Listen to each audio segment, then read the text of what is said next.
తండ్రి, భూమిని ఆకాశం సర్వలోకంలో దయచేసిన పరిశుద్ధ మీకు వందనములు తండ్రి. వాక్యంతో మాట్లాడుతుండగా అయినా మీరే మా ఉండి మాట్లాడవలసిందిగా కోరుకుంటున్నాం నా తండ్రి. విన్న ఒక వాక్యాన్ని వ్యర్థముగా పానుకున్నానైనా ఆ వాక్యానుసారంగా నడిచే కృపను వాక్యమును మీరు మాకు దయచేయమని యేసు నామములో అడుగుచున్నాము తండ్రి. దేవుడు చెప్తున్న మాట, కుమారులు యెహోవా అనుగ్రహించు స్వాస్యమును, గర్భఫలము ఆయన ఇచ్చు బహుమానమే. ఈ దినాన మనం చూసినట్లయితే పెళ్ళైన వాళ్ళకి చాలామందికి పిల్లలు లేరండి. దగ్గర 20 సంవత్సరాలు, 30 సంవత్సరాలు, 50 సంవత్సరాలు అయినా కూడా పిల్లలు లేరు. కానీ వాళ్ళు అనుకుంటున్నారు లోపం ఎక్కడుందని అనుకుంటున్నారు. కానీ భార్య భర్తలు కలిసి ప్రార్థన చేయటం లేదు. కుటుంబంలో ఇంట్లో ఉన్నప్పుడు భార్య భర్తలు కుటుంబంగా కలుసుకొని ప్రార్థన చేయాలి. కానీ ఇంట్లో ప్రార్థన ఎలా చేస్తున్నారండి? భార్య ఉంటే భర్త ఉండడం, భర్త ఉంటే భార్య ఉండదు. మందిరాలు కూడా దేవుడు చూడండి, గర్భఫలం లేనంతసేపు వాళ్ళు దేవుడు మందిరంలో తిరుగుతూ ఉంటారు. దేవుడు ఎప్పుడైతే వాళ్ళ ప్రయాసను చూసి గర్భఫలాన్ని ఇచ్చాడో అప్పటి నుంచి దేవుడు మర్చిపోయారు. కానీ దేవుడు గర్భఫలం ఇచ్చినప్పుడు నువ్వు ఎలా ఉండాలి? దానికి రెట్టింపు ఇంకా మందిరానికి పోతూ ఉండాలి.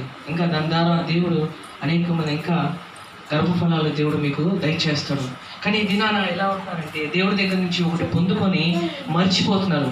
దేవుడు నాకు కుమారుని ఇచ్చాడు, ఇక చాలు, దేవుడు మర్చిపోతున్నారు. దేవుడు మందిరానికి పోవడం మర్చిపోతున్నారు. స్వాస్యము, గర్భఫలం ఆయన ఇచ్చు బహుమానమే. ఈ దినాన ఎంతోమంది అండి పిల్లలు లేక చాలామంది ఏడుస్తున్నారు. యౌవన కాలంలో పెళ్లి చేసుకున్నా కూడా చాలామందికి పిల్లలు లేక అల్లాడిపోతున్నారు. ఈ దినాన చాలామందికి దేవుని కృపను బట్టి త్వరగా ఇస్తున్నారు. ఇస్తే ఈ సంవత్సరం లోపలే ఇస్తున్నారు, లేదంటే ఇంకా లేదు. ఆ తల్లిదండ్రులు పడే బాధ చిన్న బాధ కాదండి. భర్తకి ఏముండదు కానీ నాకు తెలిసి భార్యకి సూటుపుటి మాటలు, చుట్టుపక్కల మాటలు. అత్త ఎప్పుడు గొడవల మీద ఎత్తుకుంటుంది. నీ వల్లే మాకు వంశానికి ఒక వారసుడు రాలేకపోతున్నారు, కేవలం నీ వల్లే అని చెప్పి ఎంతగానికి గోడల్ని అంటలే. కానీ లోపము భర్తలో ఉన్న, అంటే కొడుకులో ఉన్నా కూడా కొడుకుని ఒక మాట అన్నారండి. దేవునికి స్తోత్రం, హల్లెలూయా. ఈ దినాన్ని అంటున్నారంటే కొడుకుని వెనకేసుకొని వస్తున్నారు కానీ కూతుర్ని వెనకేసుకుని రావట్లా. అనగా అంటే కొంతమంది కోడల్ని వెనకేసుకొని రావట్లేదు. కొడుకుల వైపు మాట్లాడుతున్నారు, కోడల వైపు మాడట్లేదు. ఎందుకంటే ఇప్పుడు చూడండి, తప్పు కొడుకులో ఉన్నా కూడా కోడల్ని నిందిస్తున్నారు. కానీ ఈ దినాన భార్య భర్తలు కలిసి ప్రార్థన చేస్తే ఆ ప్రార్థన ఎలా ఉంటుందంటే వాళ్ళ పిల్లలకి రక్షణ కవచంలాగా ఉంటుంది. మీరు ఎక్కడికి వెళ్తున్నా సరే, బయటికి వెళ్తున్నా సరే, చిన్న వయసు నుంచి ప్రార్థన చేయడం వల్ల ఏమవుతుందంటే మీ పిల్లల్ని రక్షిస్తుంది. ఒక చిన్న ఉదాహరణ చెప్తాను చూడండి. ఒకనొక సమయంలో ఇట్లాగే భార్య భర్తలు ప్రతిరోజు ప్రార్థన చేసుకునేవాళ్ళంట. సాయంత్రం 7 గంటలకు కుటుంబంలో పిల్లల ముందు పెట్టుకొని ప్రార్థన చేసేవాళ్ళంట. ఇలా చేస్తుండగా ఒకనొక సమయంలో వాళ్ళ ఇంటి బయట కొంచెం బాల్కనీలో హీటర్ పెట్టారంట. హీటర్ పెట్టుకొని దాంట్లో వేడి నీళ్ళు ఉన్నాయి. దాంట్లో చేయి పెట్టారంటే ఇంకా కరెంట్ షాక్ కొట్టిందంటే ఇంకా పడిపోతారు. అలాంటిది ఆ పిల్లవాడు వెళ్ళి ఆ నీళ్ళల్లో ఆడుకుంటా ఉన్నాడు. వాళ్ళ అమ్మ గబగబా వచ్చి చూసి అతన్ని చూసి బోరన ఏడుస్తూ వస్తూ ఉంది. అక్కడి నుంచి దూరం నుంచి చూసి అతనికి ఏమి కాలేదండి. అక్కడ దేవుడు ఒక అద్భుతం చేశాడు. ఏం చేశాడంటే కరెంటుని తీసేశాడు. Praise the lord. అక్కడ దేవుడు కరెంటుని తీసేశాడు కాబట్టి ఆ పిల్లవాడు చక్కగా ఆడుకుంటున్నాడు. అది కారణం ఏమిటి? తల్లిదండ్రుల యొక్క ప్రార్థన ఏం చేస్తుందంటే పిల్లల్ని ఒక కవచముగా వాళ్ళని కాపాడుతుందండి. అదేవిధంగా 4వ వచనంలో చూడండి, యవ్వన కాలమందు పుట్టిన కుమారులు చేతని బాణం వంటి వారు. ఈ దినాన చూడండి, యవ్వన కాలంలో పుట్టిన పిల్లలు చాలామంది అరుదుగా ఉంటారు, చాలా తక్కువగా ఉంటారు. కానీ ఇక్కడ మన మధ్యలో ఉన్న క్రియాంశను మనం చూసినట్లయితే యవ్వన కాలంలో ఈ దంపతులకు దేవుడు ఈ కుమారుని దయచేశాడండి. ఈ కుమారుడు ఎదుగుచుండగా ఎలా ఉండాలంటే తన చుట్టుపక్కల ప్రాంతంలో ఈ యొక్క పరిసరాలు కావచ్చు ఎలా ఉంటాడో కొంచెం జాగ్రత్తగా ఉండాలి. మంచి చూస్తే మంచిగా నేర్చుకుంటాడు, చెడు చూస్తే చెడే నేర్చుకుంటాడు. కాబట్టి ఈ దినాన తను మంచి నేర్చుకోవాలా, చెడు నేర్చుకోవాలంటే దానికి కారణము కేవలం తల్లిదండ్రులే అండి.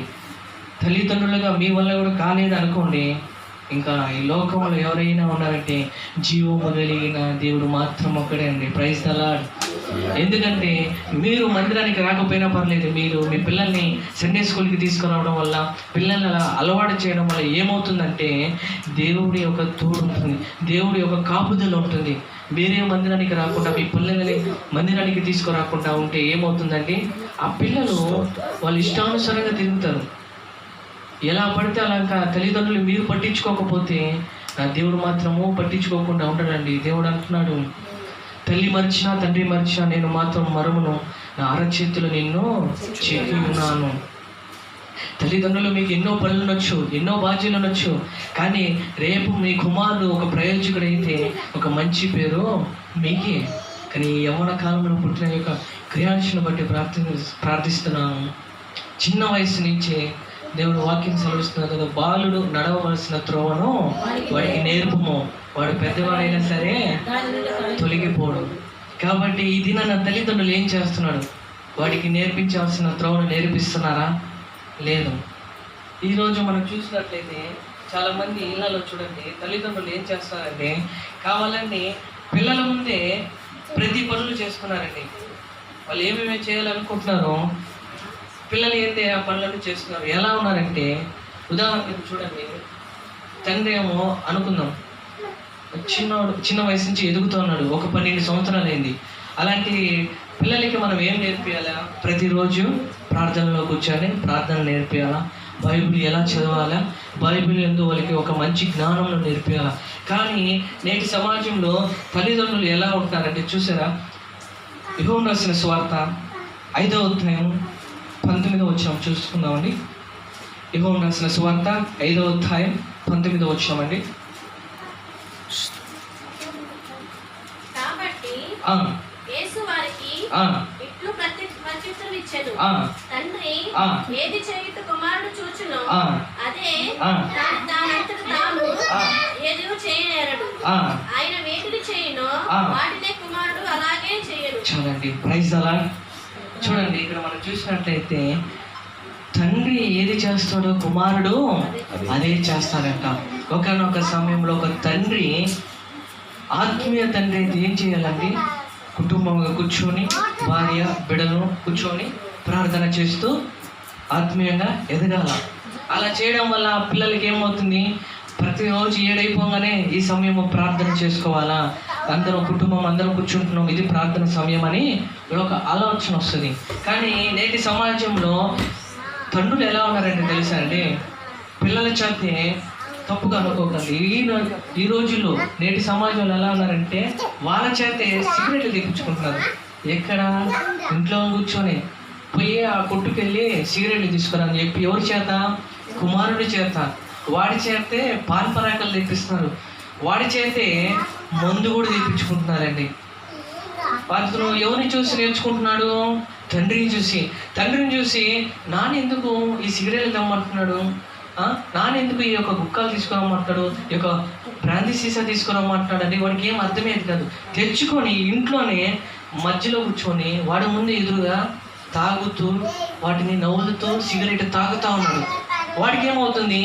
మా తండ్రి ఇలా నా ముందే చేస్తున్నాడు కదా, ఒకసారి ఆ సిగరెట్ తాగదామా, చాలా బాగుందేమో, ఎందుకంటే నా తండ్రి నా కళ్ళ ముందే చేస్తున్నాడు, ఎలా ఉంటుంది నేను కూడా చూస్తాను అని ఒక ఆలోచన వస్తుంది. అదేవిధంగా గుట్కాలు వేసుకునేవాడు కూడా గుట్కాలు వేసుకుంటాడు, హాన్స్ వాడి ముందు వేసుకుంటున్నాడు. అది కూడా ఎలా ఉందో ట్రై చేద్దామని చూశాడు. చిన్నగా మందు కూడా తాగడం వాడి కళ్ళ ముందే చూశాడండి. ఆ కుమారుడు అనుకున్నాడు, ఇది కూడా తాగి చూద్దాం ఎలా ఉంటుందని చెప్పి వయస్సు ఎదుగుతుండగా ఆ కుమారుడు బయటికి వెళ్ళి సిగరెట్ తాగడం మొదలుపెట్టాడు, గుట్కాలు వేయడం మొదలుపెట్టాడు, బ్రాందీ తాగడం మొదలుపెట్టాడు. అతని జీవితం ఏమైందంటే అతలాకుతలం అయిపోయింది. తండ్రి అసలు గుర్తుపెట్టలేనంత విధంగా అయిపోయాడు. తన పళ్ళు ఎలా అయిపోయాయంటే గుట్కాలతో ఆన్సులతో వేసుకుని ఆ పళ్ళు మరి ఘోరంగా అయిపోయాడు. శరీరం పక్క చిక్కపోయింది. తాగి తాగి తాగి తల్లిదండ్రులు పట్టించుకోవడం వదిలేశారు. చెప్తున్నాను కదా, దేవుడు వాక్యం సెలవిస్తుంది, తండ్రి ఏమి చేయనో కుమారుడు వాటినే చేస్తాడు. కానీ దినాన చాలా జాగ్రత్తగా పిల్లల్ని పెంచాలండి. గర్భఫలం ఇచ్చి యెహోవా బహుమానం. ఎంతోమంది పిల్లలకు అల్లాడుతున్నారు. ఇది మీకు మీ దంపతులకు దేవుడు గర్భఫలం ఇచ్చారంటే అది గొప్ప విషయం అండి. మనం బైబిల్లో చూసుకున్నట్లయితే శారా 90 సంవత్సరాల దానికి పిల్లలు కలుగజేశాడండి. అప్పటిదాకా పిల్లలు లేదు, 90 సంవత్సరాలకి గర్భఫలం దయచేశాడు. చాలామంది మనలో నిరుత్సాహపడిపోతారు, పిల్లలు లేరని. కానీ పిల్లలు ఇచ్చినా నువ్వేం చేస్తున్నావు? వాళ్ళు అపురూపంగా చూసుకోవాల్సింది ఏం చేస్తున్నావు? వాడి చేతికి ఒక సెల్ ఫోన్ ఇచ్చి వదిలేస్తున్నావు. నీ ఇష్ట ప్రకారంగా నువ్వు వంటలు చేసుకుంటూ, టీవీలు చూసుకుంటూ, మంచాల్లో కూర్చొని హాయిగా ఇష్ట ప్రకారంగా ఉంటున్నావు. కానీ ఏడైనా నీ బాగా చూసుకుంటున్నావా? వాడి యొక్క బాగా కోరుకుంటున్నావా? ఒరే, ఎంతో దేవుడు నాకు దయచేసి నాకు ఈ గర్భఫలాన్ని ఇచ్చానే, ఈ సమాజంలో గొడ్రాలనే ముద్ర నుంచి నన్ను తొలగించి అమ్మ అనే ఒక తత్వానికి నాకు దయచేశాడే, అటువంటి ఈ కుమారుడు నాకు ఇచ్చినప్పుడు ఈ కుమారుని ఎంతో బాగా చూసుకోవాలి. కొంతమంది తల్లులైతే కుమారుడికి ఫోన్ ఇచ్చి అక్కడ కూర్చుంటారండి, మంచాన్ని అడ్డం కూర్చుని అసలు టీవీకి 7 గంటలకి స్టార్ట్ అవుతుంది టీవీ, మా టీవీ ఛానల్. ఎన్ని గంటలకండి? 7 గంటలకి స్టార్ట్ అయితే రాత్రి 11 దాకా ఆపను కూడా ఆమెని చూస్తూ ఉంటారు. సీరియళ్ళు ఏంటండి? సీరియల్. వాడు బాబు ఏడుస్తున్నాడు, వాడికి కొంచెం అన్నం పెట్టాలని కూడా లేదు. అక్కడ వాళ్ళు ఏదో కత్తి తీసుకుపోయి చంపేస్తున్నాడు సీన్ వస్తే అంతే ఆడే ఉండిపోతారు. భర్తకి అన్నం పెట్టరు, పిల్లోడు ఏడుస్తున్నాడు పట్టించుకోరు. సీరియల్. దేవుడు చెప్తున్నాడండి, అపహాసకులు కూర్చున్న చోట కూర్చున్నాక టీవీలు చూడకూడదు, సీరియల్ చూడకూడదు, మనం సినిమాలు చూడకూడదు. నువ్వు అంతగా చూడాలంటే జ్ఞానాన్ని పెంచుకునేవి టీవీ వార్తలు చూడండి, టీవీ 9 సాక్షి అవి చూడండి. ఎందుకంటే లోకంలో ఏమి జరుగుతుందో నీకు తెలియాలంటే లోక జ్ఞానం నీకు ఎంతైనా కావాల్సిందే. కానీ ఇది ఎలా ఉంటున్నారండి? పిల్లలు లేని వాళ్ళకన్నా పిల్లలు ఉన్న వాళ్ళు ఏం చేస్తారంటే పిల్లలు వదిలేస్తున్నారు. ఒకనొక సమయంలో కర్నూలు జిల్లాలో జరిగిందండి. ఒక 1 year, 1 సంవత్సరం క్రితం కర్నూలు జిల్లాలో జరిగింది. కుమారుడు అంట ఉదయాన టిఫిన్ తినడానికి, మధ్యాహ్నం భోజనం చేయడానికి, రాత్రి అన్నం తినడానికి వాళ్ళ అమ్మ అడ్డుపడుతుందంట. దేనికి? వాడు సెల్ ఫోన్లో ఆడుకుంటా ఉంటే వాడిని ఇబ్బంది పెడతా ఉందంట. నాయన ఉదయాన టిఫిన్ తినరా మర్చిపోతావేమో అని, మధ్యాహ్నం భోజనం చేయరా మర్చిపోతావు అని, రాత్రి భోజనం చేయమని చెప్పి అడుగుతుంటే వాడు విసుక్కుంటున్నాడు. ఈ సెల్ ఫోన్లో పబ్జీ అనే గేమ్ ఒకటి ఉందండి. అది మొదలైన కాడి నుంచి పిల్లలు ఎలా అయిపోయారంటే బానిసలు అయిపోయారు. తల్లిదండ్రులు కూడా గుర్తు రావట్లోకి బాత్రూంలోకి వెళ్ళి గంటలు ఉండిపోతున్నారు, బయటికి రావట్లా. వాళ్ళు ఏం చేసుకుంటారో భయపడిపోతున్నారు తల్లిదండ్రులు. సరే అని చెప్పి ఇట్లా కాదని చెప్పి ఆ కుమారుడు 13-14 సంవత్సరాలండి. ఆ కుమారుడికి ఏం తెలుసు? ఉన్న పొలాన కత్తి తీసుకొని పొడి చేశారు తల్లిని. ఆ తల్లి చనిపోయిందండి. ఆ కుమారుడు ఖండానికి 9 నెలలు మోసిందంట తల్లి. అటువంటి కనికరము లేదు ఈరోజు. అటువంటి మృగాలు తయారవుతున్నారు సమాజంలో. దానికి కేవలము కారణము తల్లిదండ్రులే. Praise the lord, praise the lord. దానికి కేవలము తల్లిదండ్రుల బాధ్యత ఉందండి. ఈరోజు నీ కుమారుడు ఒక దొంగ కావాలా, దొర కావాలనుకుంటున్నావా? అది కేవలము నీ చేతిలోనే ఉందండి. కూతుర్లు కూడా అలాగే ఉన్నారండి. కూతుర్ల విషయంలో కూడా మనం చూసినట్లయితే మనం చాలా జాగ్రత్తగా పెంచుకోవాలి. మిమ్మల్ని చూస్తే మీ పిల్లలు పెరుగుతారు. వాళ్ళు రేపు ఒక ఇంటికి ఇచ్చినప్పుడు నీకు ఎవరి యొక్క పద్ధతులు నేర్పించారని ఎవరు అంటారు? తల్లిదండ్రులుగా మిమ్మల్ని అంటారు. పెళ్లి చేసి నెలకి తిరిగి మీ ఇంటికి వచ్చేస్తారు. ఎందుకు? వాళ్ళ భర్త ఉదయాన్నే కాఫీ అడిగాడంట, అవి లేసేదే 11 గంటలకంట. ఒప్పుకుంటారండి? మీ ఇంట్లో అయితే ఒప్పుకుంటారు, అత్తవారి ఇంట్లో ఒప్పుకుంటారా? భర్త కాఫీ అడిగాడని చెప్పి ఉన్న పలాన పెట్టుకొని పుట్టింటికి వచ్చేసిందంట కూతురు. ఆ పక్కన అడుగుతుందంట, ఏమక్క మీ కూతురు వచ్చిందంటే, మా అల్లుడికి ఉదయాన్నే కాఫీ పెట్టాలంట అందుకని వచ్చేసింది అని ఎంచక్కా చెప్పుకుంటారు. చూడండి, ఆడపిల్లలకి పద్ధతులు నేర్పాలండి. పద్ధతులు నేర్పాల్సింది. నువ్వే మర్చిపోయి నువ్వే 12 గంటలకు లేస్తుంటే నీ కూతురు నీ కనుక్కున పుట్టింది ఇంకెన్ని గంటలకు లేస్తుందండి? ప్రైజ్ ద లార్డ్, హల్లెలూయా. ఆడవాళ్ళు మొదటి జామున లేచి మీ యొక్క దేవుని సన్నిధిలో మీ యొక్క ప్రార్థనని ఉమ్మరించాలి. కానీ దినాన్ని ఏం చేస్తారండి? లేవడం సెల్ ఫోన్ తీసుకుంటారు. అని వాట్సాప్లో ఏం మెసేజ్ వచ్చిందో ఫేస్బుక్లో ఏం మెసేజ్ వచ్చిందో నిజంగా కదండి, పక్కన బైబిల్ ఉన్న బైబిల్ మనం, అవునా కదండి, సెల్ ఫోన్ ముందు తీసుకుంటాం, ఏమొచ్చిందా ఏం రాలేదా అని చూసుకుంటారు మనం. అంతేగాని ఉదయాన్నే లేయగానే ఒక అధ్యాయం ప్రభువుతో మీ దినాన్ని కానీ ప్రారంభిస్తే ఆ రోజంతా మీకు ఎటువంటి అపాయాలైనా కావచ్చు, ప్రమాదాలు కావచ్చు, ప్రతిదీ దేవుడు మిమ్మల్ని తప్పించి మిమ్మల్ని దేవుడు ఆశీర్వదిస్తాడండి. ఈ దినాన్న ప్రభువుతో ప్రారంభించకుండా మీరు కానీ ఈ దినాన్ని మొదలు పెడితే మీకు ఏమవుతుందంటే అది శ్రమ కలుగుతుంది. ఉన్నట్టుండి మీ కుటుంబంలో ఎవరికో ఒకరికి బాగలేకుండా రావచ్చు, ఉన్నట్టుండి యాక్సిడెంట్లు అవ్వచ్చు. కారణము దేవుని యొక్క ఒక కృప లేకపోవడం వల్లే. కాబట్టి ఉదయమునే లేచి మీరు ఏం చేయాలంటే దేవునితో మీ యొక్క దినాన్ని ప్రారంభించాలా. అదేవిధంగా అయిపోయిన వెంటనే రాత్రి పడుకోపోయేటప్పుడు ఏం చేయాలా, మీ కుటుంబం కొరకు మీరు ప్రార్థన చేసుకోవాలా. ప్రభువా, ఈ ఉదయం కాలం నుంచి రాత్రి వరకు మమ్మల్ని కాచి మీరు ఎక్కల చోటున భద్రపరిచి మాకు ఎటువంటి ప్రమాదాలు జరగకుండా మమ్మల్ని కాచి కాపాడినందుకు మీకు వందనాలు, స్తుతులు, స్తోత్రాలు. రేపటి దినాన్ని మాకు దయచేయమని ప్రార్థన చేయాలి. ప్రభువుతో మీ యొక్క దినాన్ని ముగించాలి. ఈ విధంగా ఏ కుటుంబం అయితే చేయగలుగుతుందో ఆ కుటుంబము ఎప్పుడు వర్ధిల్లుతుందండి. ఆ కుటుంబము ఆశీర్వదింపబడుతుంది. ఆ కుటుంబము దేవుళ్ళు ఎదుగుతుంది. కాబట్టి ఈ దినాన పుట్టినరోజు జరగబోతున్న క్రియాంశకి దేవుడు 2 పూర్తయి 3వ సంవత్సరం వస్తుందండి. ఇలాంటి పుట్టినరోజులో ఆ బిడ్డ ఇంకా అనేకం జరిగించునుగాక. ఆమేన్. ఆ బిడ్డ వైపున ఉన్న ప్రతి ఒక్క దుష్టాత్మను, ఒక చీకటి బంధకాలను యేసు నామములో బంధించునుగాక. ఆమేన్. కాబట్టి పిల్లలు మీరు మీకు ఇచ్చినప్పుడు దేవుడు వాళ్ళని అపురూపంగా చూసుకోవాలండి. వాళ్ళని ఇష్టప్రకారంగా వదిలేసి సెల్ ఫోన్లో వాళ్ళ చేతిలో పెట్టేసి మీ పనిలో మీరు నిమగ్నమైపోతే రేపటి రోజు మీకు వాళ్ళు దొరకరు, అరుదుగా అయిపోతారు. వాళ్ళు ఎక్కడికి పడితే అక్కడికి వెళ్ళిపోతారు. వాళ్ళ జీవితాలు నాశనం అవ్వకముందే ఈ దినాన వాళ్ళ కొరకు ప్రార్థన చేయండి. అదేవిధంగా ప్రభు సన్నిధికి నడిపించండి. వీలంత వరకు మీరు ప్రభు మందిరానికి రాకపోయినా పర్వాలేదు, కానీ మీ పిల్లలు మాత్రం ప్రభు సన్నిధిలో గడిపే విధంగా చేయండి. ఎందుకంటే దేవుడు మందిరంలో ఉంటే అది ఎంతో ఆశీర్వాదం అండి. లాస్ట్గా ఒక మాట చెప్పి నేను ముగించేస్తాను.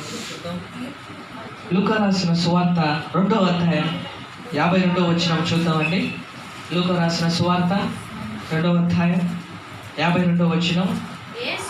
యేసు జ్ఞానమందును వయసునందును దేవుని దయనందును మనుషులు దయనందును వర్ధిల్చుండును. చాలండి. Praise the lord. హల్లెలూయా. దేవుడు చక్కటి మాట సెలవిచ్చాడని క్రియాంశకి. యేసు జ్ఞానమందును వయసు యందును దేవుని దయయందును మనుషుల దయయందును వర్ధిల్చుండును. ఇంకా అంతకన్నా గొప్ప మాటలు ఇంకేమన్నా ఉంటాయండి? ఇంకా క్రియాంశ ఎదుగుచుండగా ఇంకా దేవుడు అధికముగా అతనికి జ్ఞానము దయచేయాలి. అదేవిధంగా మనుషుల యొక్క దయను కూడా అతను సంపాదించుకోవాలి. అదేవిధంగా అలా ఉండటం వల్ల దేవుళ్ళు అతను వర్ధిల్లుతాడండి. కాబట్టి ఈ దినాన ఈ దంపతులు చేయాల్సింది ఒకటేనండి. దేవుడు మీకు ఇచ్చిన ఒక కుమారుడిని మీరు ఏం చేయాలంటే అపురూపంగా చూసుకోవాలి. తన కొరకు ప్రార్థన చేయాలి. ఎందుకంటే అతను మీరు ప్రార్థన చేయడం వల్ల అతనికి వస్తున్న ప్రతి ప్రమాదం నుంచి అతను తప్పించబడతారు. చిన్న వయసు నుంచి అతన్ని ప్రార్థనలో కూర్చొని వల్ల అతడు ఆత్మీయంగా బలపడతాడు. చెడు ఆలోచనలకు, చెడు తలంపులకు లోను కాక తన హృదయం అంతా, తన ఆలోచనలంతా, తన తలంపులంతా ఏ విధంగా ఉంటాయో తెలుసా అండి? పరిశుద్ధంగా ఉంచుతాయండి. నువ్వు ఎప్పుడైతే ప్రార్థనలో నీ కుమారుని కూర్చోబెడతావో, దేవుడు మందిరానికి తీసుకోపోతావో, అప్పుడు మాత్రమే తన యొక్క దేహం అంతా పరిశుద్ధంగా ఉంటుంది. లేకపోతే తన హృదయం ఏమవుతుందో తెలుసా? ఈ లోకంలో జరుగుతున్నాక ఈ లోకాంశాలను చూసినట్టు అట్టి ఆలోచన చూసి ఆ కుమారుడు ఏమైపోతాడో తెలుసా? ఒక లోకంలో జరుగుతున్నాక వాళ్ళని చేష్టలు చూసి ఆ బిడ్డకి ఏమవ్వాలో కూడా అర్థం కాక, ఇంకా ఏం చేయాలో తెలియక ఒక అలా అయిపోతాడండి. కాబట్టి మర్చిపోకుండా దేవుడు మీకు ఇచ్చాడండి పిల్లలు. చూడండి, మనం చూసినట్లయితే చివరికి ముగించేస్తాము. హన్నా పిల్లలకి ఎంతో బోరును ఏడ్చేది, దేవుడి సందులోకి వెళ్ళి ఏడుస్తున్నది, క్రమం తప్పకుండా దేవుడి మందిరానికి వెళ్ళేది. కానీ తన భర్త ఏం చేశాడు? మరొక పిల్లని చేసుకున్నాడు. తన సవతి పేరు ఎల్కానా. తనకి కుమారులు ఉన్నారు, పిల్లలు ఉన్నారు. కానీ తన భర్తకు ఎల్కానా కంటే రెండో భార్య కన్నా మొదటి భార్యనే అంటే ఎక్కువ ఇష్టం, ఎక్కువ ప్రేమ. ఈ మాట ఎందుకు చెప్తున్నానంటే, మళ్ళీ చాలామంది భార్య భర్తలు ఉన్న వాళ్ళకి పిల్లలు లేని వాళ్ళు ఒకటే చెప్పండి, భర్తలైతే మీ భార్యకు ఒక మాట చెప్పండి, 10 మంది కుమారులతో నేను నీకు సమానము, నాలో నువ్వు కుమారుడు చూసుకో అని ఒక మాట చెప్పగలిగితే ఆ తల్లి, ఆ సహోదరి ఎంతో సంతోషంగా ఉంటుందండి. అది ఆ వాక్యంలో అదే మాట చెప్తున్నాడు. అన్న భర్త 10 మంది కుమారుడి కంటే నేను నీకు ఒక కుమారుడు కాదా, నా కుమారుడు చూసుకో అని ఎంత చక్కగా చెప్తుందండి, ఎంత చక్కగా చెప్పాను. కానీ ఈ దినాన్ని ఏం చేస్తున్నాడు? పిల్లలు పుట్టలేదంటే చాలు వెంటనే అత్తమామలు ఏం చేస్తారు? రెండో భార్యని పెళ్లి చేసుకున్నారు. వెంటనే లోపము కుమారులో ఉన్నా సరే రెండో భార్యని పెళ్లి చేస్తారండి. అది చాలా చాలా దేవుడికి విరుద్ధం. కాబట్టి శారా 90 సంవత్సరాలకే దేవుడు గర్భఫలాన్ని ఇచ్చారు. ఇంకా మనం ఏ పరిస్థితుల్లో ఒక్కసారిగా జ్ఞాపకం చేసుకోండి. దేవుడు కొంతమంది దంపతులకు గర్భఫలాన్ని లేటుగా చేస్తున్నాడంటే, ఆలస్యం చేస్తున్నాడంటే ఒక శ్రేష్టమైన గర్భఫలాన్ని ఆ దంపతులకు ఇవ్వబోతున్నాడండి. అది ఒక్కటి ఆ దంపతులు గుర్తిస్తే చాలు.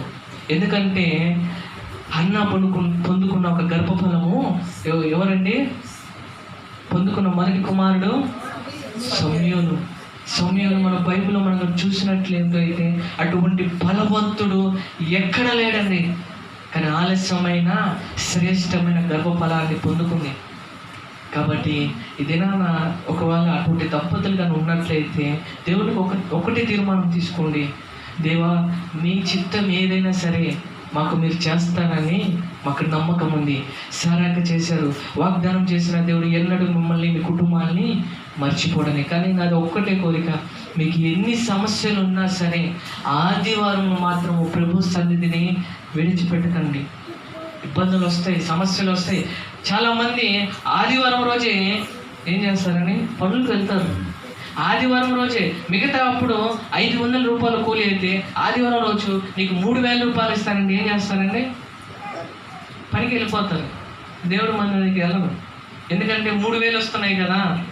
ఇక్కడ మేము 6 రోజులకి వెళ్ళే మాకు 3000 వచ్చేది, ఇక్కడ ఆదివారం ఒక్కరోజు వెళ్తే మాకు 3000 వస్తున్నాయి కదా అనే ఒక అపోహలో ఉన్నారండి.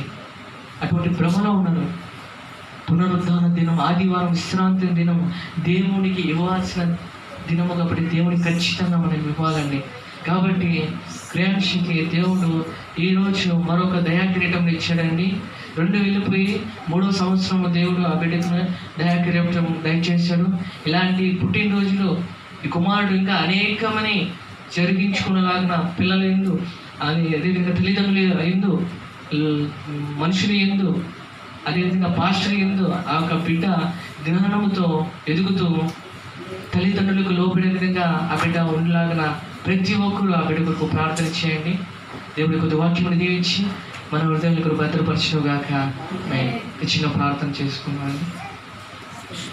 భూమిని ఆకాశంలో సర్వలోకమును దయచేసిన పరిశుద్ధుడా మీకు వందనాలు, స్తోత్రం అయినా.